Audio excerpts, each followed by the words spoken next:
Naku, Miss Roanne, malapit na akong mag-40. Ano ba yung magandang savings program para sa akin? Pwede ka magsimula sa Kaiser kasi dito tatlo na yung meron ka. Meron kang investment, healthcare, and life insurance. And itong Kaiser ay 7 years to pay lang. Sa budget natin na 35,000 per year, 7 years to pay, ang projected fund nito after 20 years nasa 700,000. Pero kung hindi tayo nag invest kagaya ng nasa unan lang ang pera natin, mas matagal mag-grow ang pera natin. 20 years tayo mag-iipon ng 35,000 per year para ma-hit natin ang 700,000.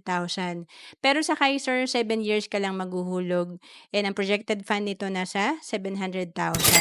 Kung nag-start ka at the age of 39, pag edad mo ng 65, ang projected fund mo nasa 1.2 million. And kung nag-start ka at the age of 38, nasa 1.3 million. Kung nag-start ka naman at the age of 37, nasa 1.4 million ang projected fund mo pag edad mo ng 65. Mapapansin natin na mas maaga tayo nag-start, mas mabilis din mag-grow yung pera natin, mas malaki yung projected fund. To know more about Kaiser, message mo lang ako sa FB, Roan Celis Capistrano.